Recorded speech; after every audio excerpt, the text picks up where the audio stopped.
Tell me she's breathing. Alpha King Ethan Blackwood's voice barely carried through the ruined sanctuary, yet every guard behind him went still. Dawn had not reached the valley. Only a thin ribbon of moonlight slipped through the cracked stone ceiling, falling across 12 small bodies curled together on the frozen floor. Ethan counted them once. Then again. 12 pups. 12 faint heartbeats fluttering in the darkness like frightened birds. Beneath them lay Clara, his missing Luna. Her auburn hair spread across the stone, touched with frost, while her arms remained wrapped around the two youngest children as though she were still shielding them from the cold. Ethan dropped to his knees beside her. The king who had faced rebellions without blinking could not make his hand stop trembling as he reached for her cheek. It was cold. Too cold. Clara, he whispered. She did not answer. A 7-year-old girl stirred beneath Clara's cloak. Lily Walker's blue eyes opened slowly, clouded with exhaustion. Her small fingers tightened around the edge of the fabric. Please don't move her, Lily murmured. Ethan looked at the child and something inside his chest pulled tight. Why? Lily swallowed, gathering enough strength to speak. Because she gave us all her warmth. Around them the other pups began to wake. One lifted his head. Another reached for Clara's hand without opening her eyes. None of them cried. Their silence was worse. It carried the weight of a night no child should have endured. Mason Reed, Ethan's most trusted beta, knelt near the collapsed entrance. The healers are coming, he said. Ethan barely heard him. He pressed 2 fingers against Clara's wrist and waited. Nothing. He moved them to the side of her neck. Still nothing. The mate bond that had once burned like a silver flame inside him had become a thread so faint he could hardly feel it. For 12 hours, he had searched every road, every watchtower, and every mile of forest surrounding Blackwood Keep. He had ordered gates sealed and rivers checked. He had followed rumors, broken trails, and finally the whisper of a bond that refused to disappear completely. It had led him beneath Frost Hollow, through a forgotten passage buried under 6 feet of snow, to this abandoned sanctuary, to 12 living children, to the woman who had kept them alive. Ethan bent closer until his forehead rested against Clara's. You do not get to leave me here, he said, his voice breaking on the final word. Lily watched him with solemn eyes. She told us to count, the girl whispered. Count what? Our heartbeats. She said as long as there were 12, no one was leaving. Ethan closed his eyes. There were 12 heartbeats in the room, but the 13th was gone. 12 hours earlier, Clara had been standing beneath the golden lights of the winter moon summit, smiling at children while powerful wolves questioned whether a gentle woman deserved to stand beside a king. By sunrise, every one of them would learn what her gentleness had cost. 12 hours earlier, the winter moon summit glowed beneath hundreds of lanterns suspended from the cedar beams of Blackwood Keep. Snow pressed softly against the tall windows, turning the world beyond the glass into a pale blur, while inside 12 pack leaders gathered beneath banners stitched with silver thread. Their children sat together near the raised hearth, restless in formal clothes and uncertain among so many strangers. Clara moved between them with quiet patience, fastening a loose button, smoothing a wrinkled sleeve, and kneeling to answer questions that the adults had ignored. She wore no crown, only a simple silver circlet and a deep blue gown that made her auburn hair seem warmer beneath the lantern light. Some watched her with respect. Others watched her as though kindness were an embarrassment. Victor Hale stood near the council table, one hand resting on the carved back of his chair. His dark formal coat bore the black raven emblem of his office, and his voice carried easily across the hall. Silvercrest faces rebellion at its borders, he said. Our Luna should inspire strength, not spend the evening repairing children's clothing. The room quieted. Clara felt every eye turned toward her, but she did not rise from where she knelt beside Lily Walker. The 7-year-old girl held out one red mitten with a split seam. A kingdom is not made strong only by those who command it, Clara said as she threaded a small needle. It is made strong by those who know they are safe inside it. Victor gave a thin smile. A comforting thought, though comfort has never stopped an enemy. Before Clara could answer, a chair moved behind him. Ethan had risen from the head of the table. He did not raise his voice. He never needed to. Neither has contempt, he said. The weight of his authority settled over the hall, and Victor lowered his gaze. Clara met Ethan's silver-gray eyes. For a brief moment, the noise around them faded. He wanted to come to her. She could see it in the tension of his shoulders. But Mason Reed entered through the side doors and crossed the room with urgent steps. He leaned close to Ethan and spoke too softly for anyone else to hear. Ethan's expression hardened. He descended from the dais and stopped beside Clara. "Scouts found movement along the northern ridge," he said. "I need to meet with the guard captains." Clara tied the final stitch in Lily's mitten and looked up at him. "Go. I will stay with the children." His gaze moved across the crowded hall. "Stay where the guards can see you." She almost smiled. "That sounds like an order." "It is a request from a worried husband." His hand closed gently around hers before he turned away. Lily slipped her repaired mitten back on and leaned closer to Clara. "Do you hear that?" she whispered. Clara listened. Music drifted from the gallery. Firewood cracked in the hearth. Adults murmured over maps and treaties. Then beneath it all came a faint sound. A child crying somewhere below the stone floor. Clara stood slowly. "Where did you hear it?" Lily pointed toward the shadowed passage behind the throne. At that exact moment, every lantern in Blackwood Keep went dark. Gasps filled the hall. The music stopped. In the confusion, Clara felt Lily's small hand seize hers. Then another child called her name from the darkness. When the lights returned less than a minute later, 12 chairs near the hearth stood empty. Clara was gone with them. The darkness swallowed the hall so completely that Clara could not see her own hand, but she could feel Lily's fingers locked around hers. Somewhere ahead, a child whimpered.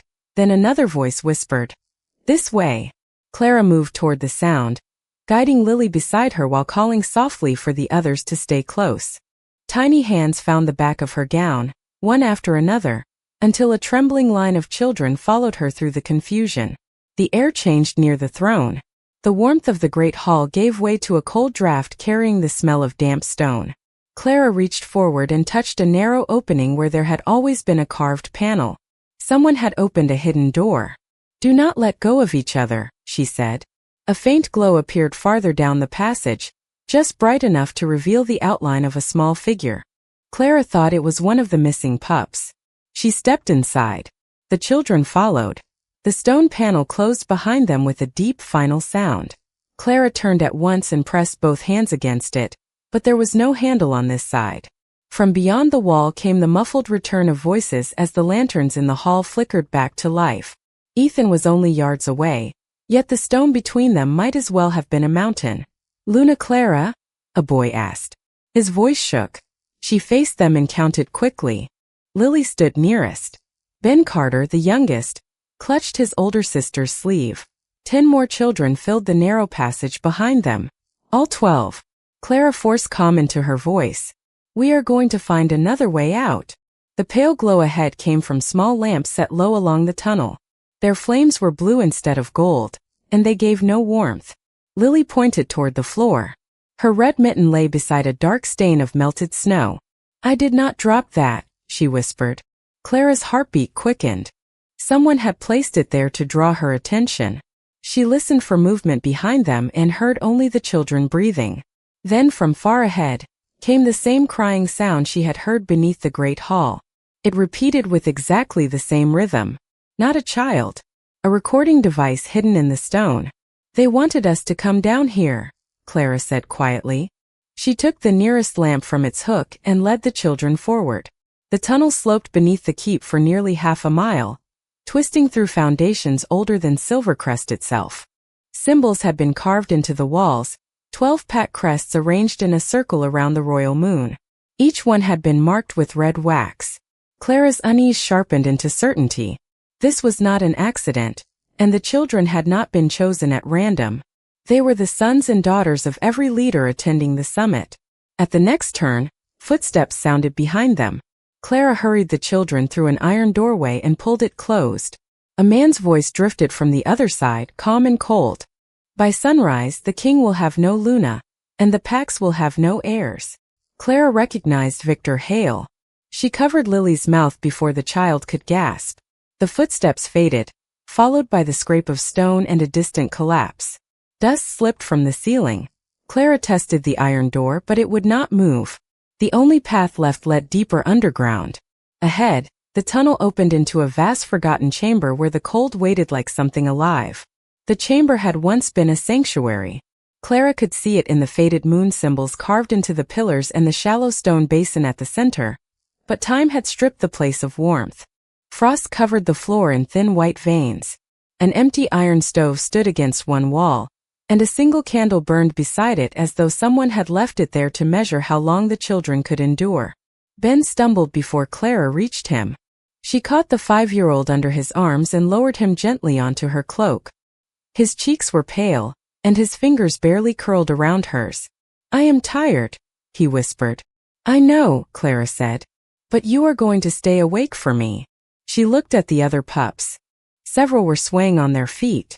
Their breathing was slow, and their eyes seemed unfocused. Whatever had been released into the great hall during the darkness had affected them more strongly than it had affected her.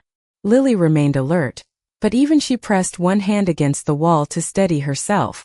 Clara gathered the children near the stove and searched the room. There was no firewood, no food, and only half a pitcher of water left on a stone shelf. The iron door behind them would not open, and the opposite passage ended beneath fallen rock. She measured the distance with her eyes. The debris filled nearly 8 feet of tunnel. Moving it alone would take hours, even if the ceiling remained stable. "Are we trapped?" one of the older boys asked. Clara turned before fear could spread through the group. "We are waiting for the king to find us," she said. It was not the whole truth, but it gave them something stronger than panic. She arranged the pups in a close circle and placed the youngest in the middle. She removed her silver circlet, then used its narrow edge to cut strips from the hem of her gown. She wrapped the fabric around cold hands and ankles, speaking calmly while she worked. "Keep your shoulders touching. Share your warmth. No one sits alone." Lily watched her. "What about you?" "I will be right here." Clara checked the stone basin and found a narrow channel beneath it. Meltwater dripped from the ceiling, clear but painfully cold. She filled the pitcher, then gave each child only a small sip. Ben could not hold the cup, so Clara lifted it to his lips. His eyes fluttered shut. "Ben, look at me." He tried. "Tell me your favorite thing about winter." "Hot chocolate," he murmured. "With marshmallows?" "Too many." A few children smiled. Clara kept asking questions, building a small bridge of ordinary memories across the cold. Favorite songs. Favorite animals. The first place they wanted to visit when they returned home. Their voices grew steadier, but the candle grew shorter. Then Lily noticed the wall behind the stove. 12 pack symbols had been painted there, each beneath a single line of red wax. At the center was the royal moon, crossed out in black. Clara stepped closer and understood the design. The children were not meant to disappear forever. They were meant to be found here after it was too late, beneath symbols that would make every pack believe the king had betrayed them. "They want a war," Lily said. Clara looked back at 12 frightened faces. "Then we will not give them one." A low sound moved through the chamber. Water began seeping beneath the collapsed passage, spreading across the floor in a dark, shining line. Clara lifted Ben into her arms as the candle flame trembled. The cold was no longer their only enemy. The water reached Clara's shoes within minutes, thin and black against the frozen stone. She moved the children onto the raised platform surrounding the basin, then gathered them close enough that every shoulder touched another. Ben remained in her arms, his head resting beneath her chin. His breathing was shallow but steady. "For now, we are going to count together," Clara said. "Not the minutes. Our heartbeats." Lily looked at her with frightened blue eyes. "How?" Clara placed the girl's hand against her own chest. "Feel that." Lily nodded. "One heartbeat means one person is still here. We have 12 pups, so we count to 12. Then we begin again." The children formed a circle, each holding the wrist or hand of the child beside them. Their voices started softly. 1, 2, 3. Clara joined them, keeping her tone calm while the water crept higher. 4, 5, 6. Each number gave them something to hold besides fear. By the time they reached 12, the youngest children were sitting straighter. Again, Clara said. The count began once more. She moved around the circle, checking fingers, adjusting fabric, and rubbing warmth into small hands. When she reached Ben, he did not open his eyes. Clara touched his cheek. Ben, tell me what goes in your hot chocolate. His lips moved. Marshmallows. How many? Too many. Clara smiled, though fear tightened behind her ribs. That is the correct answer. A faint metallic sound came from the iron door. Clara raised one hand, and every child fell silent. A key turned on the other side. The door opened only a few inches before a man's voice whispered, "Check the chamber." Clara looked at the single candle, then at the narrow passage beside the collapsed tunnel. She carried it away from the children and placed it deep inside the passage, where its glow would draw the eye. "Lily," she said quietly, "keep them counting." Clara slipped behind one of the stone pillars as two cloaked figures entered. They followed the distant candlelight without noticing the pups, hidden in the darkened curve of the platform. Clara waited until they had moved far enough away, then crossed to the iron door and pulled it closed. The lock clicked from the outside. The men called out in surprise, but the thick stone swallowed their voices. Clara returned to the children, breathing hard but unharmed. Lily had never stopped counting. 10, 11, 12. Again, Clara said. The water now covered the floor by nearly 3 inches, and the candle in the passage flickered against the distant wall. Clara removed the silver trinket from her gown, and used its pointed edge to clear the narrow drainage channel beneath the basin. Mud and ice clogged the opening. She worked until cold water numbed her fingers, then felt the blockage shift. The water began to drain, slowly at first, then in a thin rushing stream. Relief moved through the circle, but it did not last. Ben's hand slipped from Lily's grasp. Clara turned. His chest was still. "Count again," she said, lifting him against her. The children began, their voices trembling. 1, 2, 3. Clara pressed her palm over Ben's heart and listened with every part of herself. At 11, the room fell silent. There was no 12th heartbeat. At that same moment, 3 floors above the hidden passage, Ethan stood in the center of the great hall while 12 pack leaders demanded answers. The empty chairs near the hearth seemed louder than any accusation. Guards searched every corridor. At that, servants checked the courtyards, the stables, and the outer wall. No one had seen Clara leave. No one had seen the children taken. Victor Hale stepped forward with a folded letter in his hand. "Your Majesty," he said, his voice measured. "This was found in Luna Clara's private chamber." Ethan took it without looking away from him. The seal bore Clara's mark. The handwriting appeared to be hers. The message claimed she had removed the heirs from the summit and delivered them to rebels beyond the northern ridge.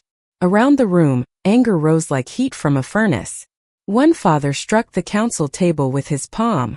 Another demanded the gates be opened so his wolves could search the forest themselves. Ethan read the letter once. Then he read it again. Every word was arranged to wound exactly where trust was weakest. Clara had been questioned that evening. She had been called too gentle, too ordinary, too unfit to stand beside a king. Now someone wanted the room to believe she had answered humiliation with betrayal.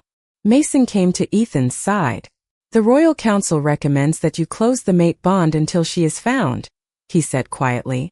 "They believe she may use it to learn our search routes." Ethan looked down at the signature. Clara Blackwood. The letters were precise, nearly perfect, but the ink was black. Clara never used black ink for personal letters.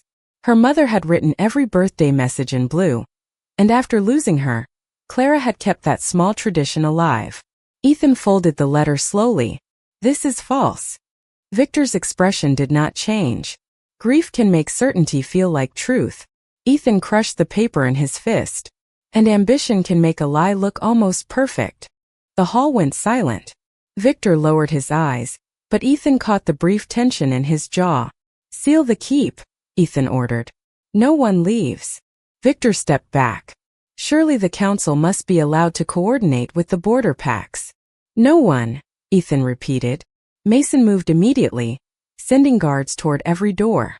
Ethan crossed to the throne and examined the stone floor where Clara had last stood.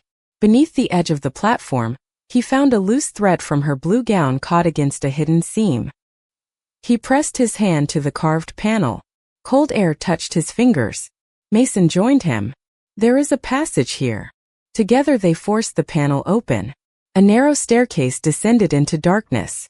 On the first step lay Lily's red mitten. Ethan picked it up, and the mate bond inside him trembled. Not a flame now, barely a spark, but it was there. He closed his eyes and reached for Clara through the silence. For one terrible second he felt nothing. Then her voice moved through him, faint as breath against glass. Find the children.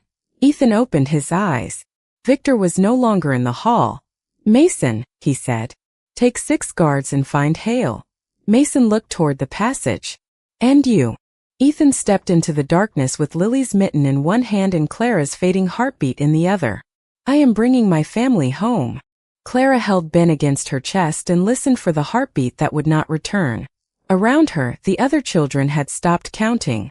Their frightened faces waited for an answer she did not have. Begin again, she whispered. Lily swallowed hard. There are only 11. Clara looked down at Ben's pale face, then placed one hand over his heart. A warmth stirred beneath her palm, faint and silver, like moonlight trapped beneath ice. She had felt it before in smaller ways, when frightened pups calmed at her touch, or when Ethan's anger softened the moment she entered a room. Evelyn Carter, the royal healer, had once called it the gift of a true Luna. Clara had dismissed the words as kindness. Now 12 delicate threads appeared inside her mind, each connected to a child in the chamber. 11 flickered weakly. Ben's was nearly dark. Clara understood what the gift required before anyone could explain it. She could not create warmth. She could only give her own. Lily, take his hand, Clara said. The girl obeyed. Clara closed her eyes and reached inward, toward the steady rhythm beneath her ribs. She imagined lifting one spark from that rhythm and guiding it through her hand. Cold rushed into the space it left behind. Ben drew a sudden breath. His fingers curled around Lily's. The children gasped, but Clara kept her eyes closed. Ben was alive. The others were still fading. Clara arranged them around her on the raised stone platform, placing the smallest closest to her body. She covered them with her cloak and the remaining pieces of her gown. We are going to play one more counting game, she said. Her voice sounded distant to her own ears. Every time you reach 12, begin again. Lily studied her face. What happens when you get cold? Clara gave her the gentlest smile she could manage. The king will find us before that matters. One by one, the pups placed their hands against her arms and shoulders. Clara felt their heartbeats through the invisible bond. She sent warmth toward the weakest first, then divided what remained among the others. The chamber blurred at the edges. The frost no longer hurt. That frightened her more than the cold itself. To keep them awake, she began singing the lullaby her mother had once sung during winter storms. The children joined when they remembered the words. Their voices were small, but together they filled the forgotten sanctuary with something stronger than fear.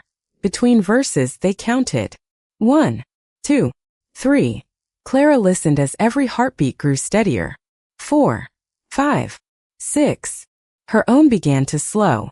She thought of Ethan entering the dark passage with that determined look in his eyes. She pictured his hand reaching for hers across the council table. She wished she had told him that being loved by him had never made her feel protected from the world. It had made her brave enough to face it. 7, 8, 9. Lily's voice broke. Clara squeezed her hand. Keep going. 10, 11, 12. The children began again. Clara could no longer feel her feet or hands, but 12 small hearts continued beating around her. She lowered herself carefully onto the stone and drew the youngest pups against her sides.